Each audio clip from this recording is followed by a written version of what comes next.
Attorney Ray, kanang kagahapon man god namatay lang atong dating Senate President dating Senate President Juan Ponce Enrile. Simong pagkaila attorney kini si Enrile, seasoned politician, kapin na sa 50 ka tuig sa public service. So at nakaabot og 101 years old, Attorney Ray. Well, controversial figure, no? Si kaning Senator Juan Ponce Enrile. Di po siya basta-basta iyang track record, no? Ato maning schoolmate, no, sa UP College of Law, si kaning Senator Enrile. So, kung kita mo tanaw, no, daghang kontrobersiya siyang na siguro involved. At this stage lang siguro enough lang ta moingon nga one of the most siguro consequential figures. Mingon tag consequential, medyo politically neutral nga statement ba? No, mingon tag sa iyang siguro generation, no, ni create siya impact, no, sa atong nasod, whether ang impact positibo o negatibo na siya bumbued na, depende kung sa ka nakalingkod sa political fence. No, daghang po nalipay sa iya ha, daghang po na medyo happy, no. In fact, mingon tag instrumental siya sa pagtangtang sa kanhing Presidente Marcos Sr.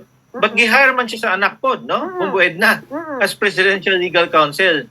So in terms of siguro prominent, no?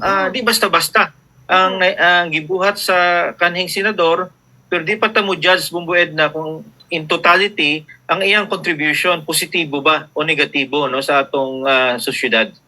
So mapansin ka Attorney Ray, no, nga even though nga ingon ana ka controversial daw gihapon siya sa pagpapili niya isip senador, taas kayo ang pagpangatungdalan niya, Attorney Ray.